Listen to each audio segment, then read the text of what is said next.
Good morning વિદ્યાર્થી મિત્રો, આજે આપણે એસએસનો પાઠ 1 ભારતમાં બ્રિટિશ સત્તાનો ઉદય. બ્રિટિશ એટલે કે અંગ્રેજો. ભારતમાં જ્યારે અંગ્રેજોનું આગમન થયું અને તેને જ્યારે ભારતમાં કંપનીઓ સ્થાપી અને તેનો ઉદય કેવી રીતના થયો તે સમગ્ર વસ્તુનો આપણે આ પાઠમાં અભ્યાસ કરવાનો છે. પ્રાચીન સમયથી ભારત તેના આર્થિક, સાંસ્કૃતિક અને આધ્યાત્મિક વારસાના કારણે સમગ્ર વિશ્વમાં એક અજોડ સ્થાન ધરાવે છે.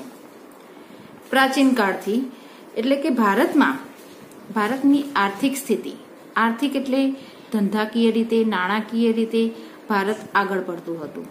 સાંસ્કૃતિક એટલે કે આપણા ભારતની સંસ્કૃતિ જે બીજા બધા દેશોની સરખામણીમાં આગળ છે. અને આધ્યાત્મિક વારસાના કારણે એટલે કે ધર્મની બાબતે પણ ભારત આજે આગળ પડતો છે. આ સમગ્ર વિશ્વમાં એક અજોડ સ્થાન ધરાવે છે આ વસ્તુ. એટલે કે ભારતમાં સાંસ્કૃતિક વારસા અને આર્થિક સમૃદ્ધિને કારણે વિશ્વના બીજા દેશોની પ્રજાને પણ ભારતમાં આવવાની ઈચ્છા થઈ અને તે લોકો આવ્યા પણ શેના માટે? વેપાર કરવા માટે. કારણ કે ભારતમાં ઘણી એવી વસ્તુઓ હતી જે ત્યાં એ લોકોને મળી રહે એમ હતી નહીં. તેથી યુરોપના દેશોની જે પ્રજા હતી તેમને ભારતના મરી મસાલા, તેજાના, મલમલ, રેશમી કાપડ, ઘડી વગેરેની એમને ખૂબ જ માંગ હતી. તે બધી જ વસ્તુઓની ખરીદી તે ભારતમાંથી કરવા લાગ્યા. તેના માટે એમને આ વેપાર કરવા માટે એમને એક માર્ગની જરૂર હતી. તેથી તેમણે આ વેપાર જમીન માર્ગ તેમજ જળ માર્ગ દ્વારા શરૂ કર્યો. આ માર્ગના કેન્દ્ર સ્થાનમાં તેમને તુર્કસ્તાનમાં આવેલું ઇસ્તંબુલ એટલે કે કોન્સ્ટેન્ટિનોપલ, એને આપણે કોન્સ્ટેન્ટિનોપલના નામે પણ ઓળખીએ છીએ, તેના દ્વારા તેમને વેપાર શરૂ કર્યો. પરંતુ શું થયું? ઈસવીસન 1453માં તુર્ક મુસલમાનોએ કોન્સ્ટેન્ટિનોપલને જીતી લીધું, જેના કારણે યુરોપના લોકોને વેપાર કરવામાં કઠણાઈ આવી. તેથી શું થયું? યુરોપના વાસીઓ માટે કોન્સ્ટેન્ટિનોપલ થઈ ભારત આવવાનો જળમાર્ગ બંધ કરી દેવો પડ્યો. બરાબર? તેથી તેમને વેપારમાં ઘણું જ તકલીફ પડી. હવે શું થયું? યુરોપવાસીઓને મરી મસાલા વગર ચાલે તેમ નહોતું. તો પછી તેમને થયું કે હવે કંઈક તો કરવું જ પડશે એવું કે જેથી આપણે વેપાર કરી શકીએ. આથી તેમને નવો જળમાર્ગ શોધવાની જરૂરિયાત ઊભી થઈ. તેથી તેમને વિશ્વમાં ભૌગોલિક સંશોધનના યુગનો પ્રારંભ થયો. એટલે કે તેમને નકશાના આધારે જળમાર્ગ શોધવાની શરૂઆત કરી. ભારતમાં આવવાના જળમાર્ગની શોધ. ચલો હવે ભારતમાં આવવાના જળમાર્ગની શોધ વિશે આપણે અભ્યાસ કરીશું. પોર્ટુગલના રાજા પ્રિન્સ હેનરીની પ્રેરણા, પ્રોત્સાહન અને આર્થિક મદદથી સાહસવીરોએ નવા જળમાર્ગને શોધવાના પ્રયત્નો આદર્યા. કોણ? પોર્ટુગલના રાજા પ્રિન્સ હેનરી. તેને પ્રેરણા આપી અને તેના પ્રોત્સાહન એટલે કે આપણે કહી શકીએ કે સપોર્ટથી અને આર્થિક મદદથી એટલે કે નાણાકીય મદદથી જે યુરોપના સાહસવીરો હતા તેમને જળમાર્ગ શોધવાના પ્રયત્નો શરૂ કરી દીધા. ભારત આવવાના જળમાર્ગની શોધ માટે તેમને ઘણા સાહસવીરોએ પ્રયત્નો કર્યા. એમાંથી બાર્થોલોમ્યુ ડાયઝે કેપ ઓફ ગુડ હોપ નામની ભૂશીરની શોધ કરી. કેપ ઓફ ગુડ હોપ નામની ભૂશીર કોણે શોધી? બાર્થોલોમ્યુ ડાયઝે. જુઓ નકશામાં તમને જોવા મળશે કે તુર્ક સ્થાનથી લઈને આપણે નીચે દેખાશે તમને કેપ ઓફ ગુડ હોપ. બરાબર? એ ભૂશીર તેણે શોધી. ક્રિસ્ટોફર કોલંબસે સ્પેનના રાજાની આર્થિક મદદથી નવો જળમાર્ગ શોધવાની સાહસ યાત્રા આરંભી. પછી શું કર્યું? ક્રિસ્ટોફર કોલંબસ તેણે શું કર્યું? સ્પેનના રાજાની આર્થિક મદદથી તેણે સ્પેનના રાજાની મદદ લીધી અને એને નવો જળમાર્ગ શોધવાનું શરૂઆત કર્યું. તો તેણે છે ને 1492માં એટલાન્ટિક સમુદ્રમાં આવેલ વર્તમાન અત્યારનું જે વેસ્ટ ઇન્ડિઝ છે તે વેસ્ટ ઇન્ડિઝ ટાપુને આવીને અટકી ગયો. તેણે જે જળમાર્ગ શોધ્યો તે હતો, તેને જળમાર્ગ શોધવાની શરૂઆત તો કરી, પણ 1492 તે છે ને એટલાન્ટિક સમુદ્રમાં આવેલ વેસ્ટ ઇન્ડિઝ ટાપુ ત્યાં આવીને તે અટકી ગયો. પણ તેને જીવનભર એવું જ લાગ્યું કે જેને જે એ ટાપુ શોધ્યો છે તે જ ભારત આવવાનો જળમાર્ગ છે. બરાબર. મૃત્યુ પર્યાપ્ત ભારત આવવાના જળમાર્ગ શોધ્યાના વિશ્વાસ ધરાવતા કોલંબસે વાસ્તવિક રીતે નવો જ પ્રદેશ શોધ્યો હતો. શું થયું? તેને તો જીવનભર એમ જ લાગ્યું કે તેને ભારત આવવાનો નવો જળમાર્ગ જ શોધ્યો છે, પણ વાસ્તવિક રીતે એ કોઈ બીજો નવો જ પ્રદેશ હતો. બરાબર. પણ આ જે પ્રદેશ શોધાયો હતો તેની સ્પષ્ટતા એણે અમેરિગો વેસ્પુચીએ કરી કે આ પ્રદેશ જે છે તે ભારત આવવાનો જળમાર્ગ નથી, પરંતુ આ નવો પ્રદેશ અમેરિકા છે. બરાબર. એણે જે શોધ્યું તો જળમાર્ગ, એ પ્રદેશનું નામ શું હતું? અમેરિકા. પણ અમેરિકા નામ અમેરિગો વેસ્પુચી ના નામ પરથી તેનું નામ અમેરિકા પડ્યું. બરાબર. ચલો આગળ. પોર્ટુગીઝ નાવિક વાસ્કો દ ગામાએ ભારત આવવાનો જળમાર્ગની શોધ કરી. કઈ ઈસવીસનમાં? 1498. ત્યારબાદ શું કર્યું વિદ્યાર્થી મિત્રો કે 1498માં પોર્ટુગીઝનો જે નાવિક હતો તેને ભારત આવવાનો જળમાર્ગ શોધી દીધો. એ નાવિકનું નામ શું હતું? Vasco da gamma.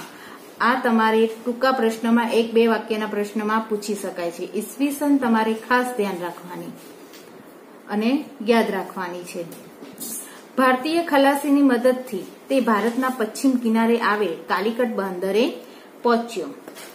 જ્યારે તેને આ જળમાર્ગ શોધ્યો ત્યારે ઘણા ભારતીય ખલાસીઓ હતા, એની મદદથી તે પશ્ચિમ કિનારે આવેલ કાલિકટ બંદર, જુઓ નકશામાં દેખાય છે, ભારતની પશ્ચિમ કિનારે કાલિકટ બંદર છે, ત્યાં આવીને પહોંચ્યો.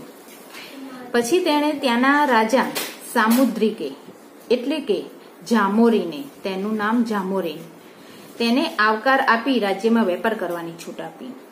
પછી શું થયું? ત્યાંનો જે રાજા હતો તેને વાસ્કો દી ગામાને આવકાર્યો અને રાજ્યમાં વેપાર કરવાની પણ છૂટછાટ આપી દીધી.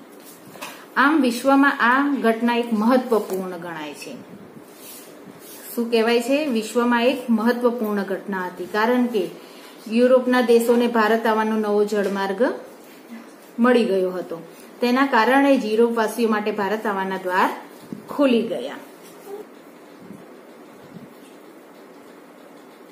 હવે ભારતમાં યુરોપિયન પ્રજાનું આગમન એટલે કે અંગ્રેજોનું આગમન થયું અને તેમણે જે વેપારી મથકો સ્થાપ્યા તેના વિશે હવે અભ્યાસ કરવાનો છે.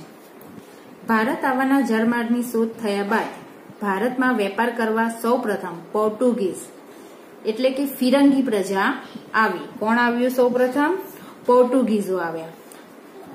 100 વર્ષના સમયમાં પોર્ટુગીઝોએ દીવ, દમણ, ગોવા, કોચીન, મલાક્કા વગેરે પ્રદેશો પોતાના નિયંત્રણમાં કરી લીધો. જ્યાં એ વેપાર કરતો હતો તે દરમિયાન પોર્ટુગીઝે શું કર્યું? દીવ, દમણ, ગોવા, કોચીન, મલાક્કા વગેરે પ્રદેશોને પોતાના નિયંત્રણમાં કરી દીધા હતા.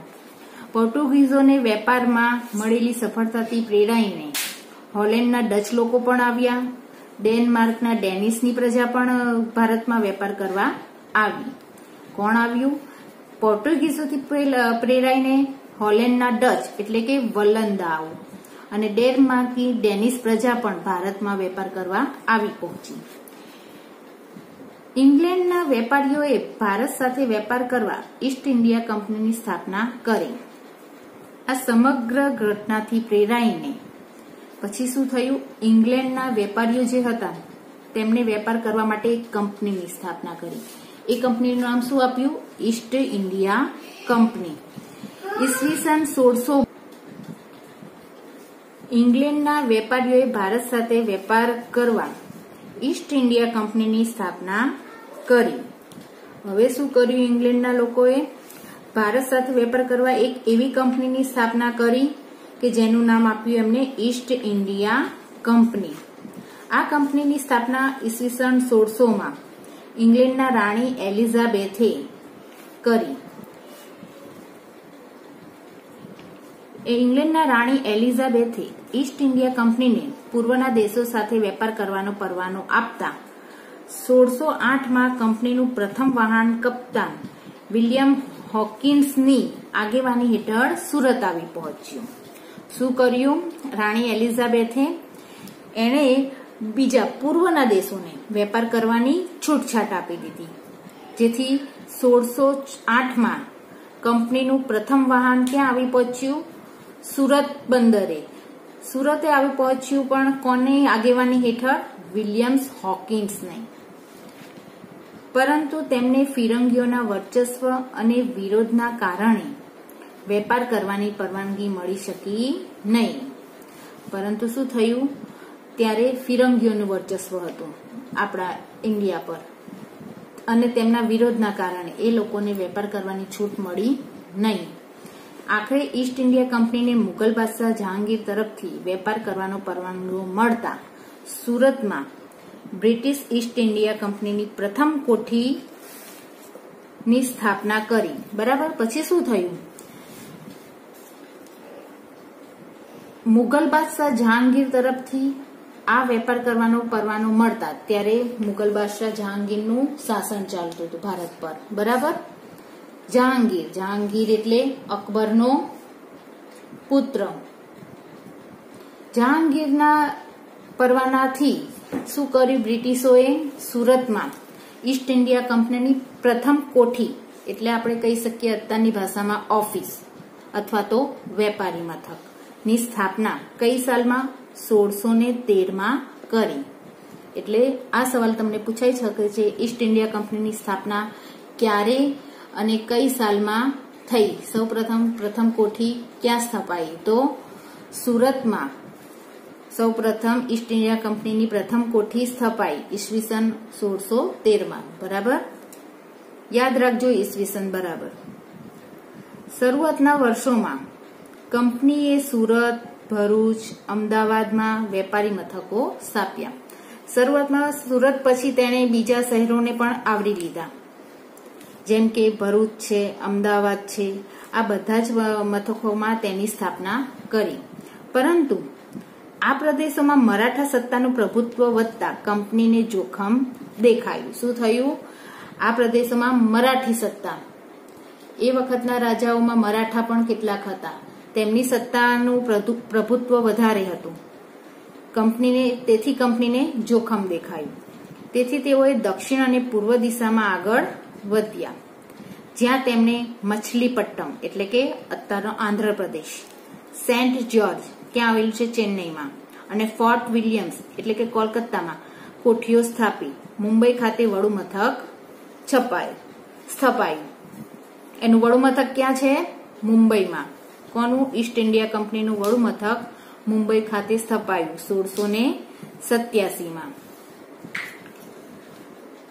હવે 1668માં ભારતમાં વેપાર કરવા ફ્રેન્ચ ઈસ્ટ ઇન્ડિયા કંપનીનું આગમન થયું.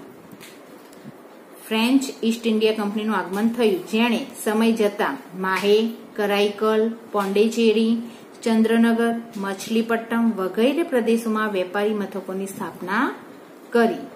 પછી શું કર્યું? ફ્રેન્ચ લોકોનું પણ આગમન થયું. તો તેમણે શું કર્યું કે સમય જતા એમને માહે, કરાઈકલ, પોંડિચેરી એટલે આ સર્વ બધા ભારતના રાજ્યો છે, ચંદ્રનગર, મછલીપટ્ટમ વગેરે પ્રદેશોમાં તેમણે વેપારી મથકોની પણ સ્થાપના કરી નાખી. 18મી સદીમાં અંગ્રેજો અને ફ્રેન્ચો વિશ્વભરમાં પોતાની સત્તા સ્થાપવા અને સંસ્થાનો મેળવવા સતત સક્રિય હતા. વેપારી મથકો સ્થાપ્યા બાદ આપણા ભારતમાં, સમગ્ર ભારતમાં અંગ્રેજો અને ફ્રેન્ચોનું એક વર્ચસ્વ થઈ ગયું. તે લોકો હંમેશા એવું વિચારવા લાગ્યા કે આપણે હવે આના ઉપર કબજો કરી દઈએ. એટલે કે ભારતમાં 1786 થી 1763 દરમિયાન આ બંને બ્રિટિશ ઈસ્ટ ઇન્ડિયા કંપની અને ફ્રેન્ચ ઈસ્ટ ઇન્ડિયા કંપની વચ્ચે સત્તા સ્થાપવાના 3 કર્ણાટક વિગ્રહો થયા. જેના કારણે શું થયું, તે બંને વચ્ચે કઈ બ્રિટિશ ઈસ્ટ ઇન્ડિયા કંપની અને ફ્રેન્ચ ઈસ્ટ ઇન્ડિયા કંપની બંને વચ્ચે 3 કર્ણાટક વિગ્રહો થયા, જેમાં ફ્રેન્ચ ઈસ્ટ ઇન્ડિયા કંપની પોતાનો પરાજય થતા બ્રિટિશ ઈસ્ટ ઇન્ડિયા કંપનીનો રાજ્ય વિસ્તારનો માર્ગ મોકળો થયો. તેમાં ફ્રેન્ચ ઈસ્ટ ઇન્ડિયા કંપનીનો પરાજય થયો, બરાબર, અને બ્રિટિશ ઈસ્ટ ઇન્ડિયા કંપનીની જીત થઈ. આમ સત્તા સંઘર્ષના અંતે ફિરંગીઓ પાસે દીવ, દમણ, ગોવા રહ્યા, બરાબર. બ્રિટિશો પાસે શું રહ્યું, દીવ, દમણ, ગોવા, અને જ્યારે ફ્રેન્ચો પાસે શું રહ્યું, ચંદ્રનગર, માહે, કરાઈકલ, પોંડિચેરી જેવા પ્રદેશો રહ્યા. બંને વચ્ચે વિગ્રહ થયો. તેમાં કોનો વિજય થયો, બ્રિટિશ ઈસ્ટ ઇન્ડિયા કંપનીનો. એટલે રાજ્ય વિસ્તારની દ્રષ્ટિએ વિશાળ થઈ ગયો, એટલે એને દીવ, દમણ, ગોવા જેવા રાજ્યો તેના ભાગમાં આવ્યા. અને જ્યારે ફ્રેન્ચો પાસે શું આવ્યું, ચંદ્રનગર, માહે, કરાઈકલ, પોંડિચેરી જેવા પ્રદેશો તેમની પાસે રહ્યા. જ્યારે ડચ પ્રજા કાયમને માટે વિદાય પામી, બરાબર. વિદ્યાર્થી મિત્રો, આજનું હોમવર્ક છે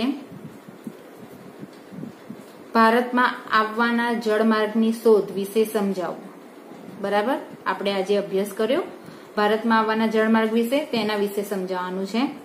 અને ભારતમાં યુરોપિયન પ્રજાના આગમન વિશેની ટૂંકમાં લખવાની છે.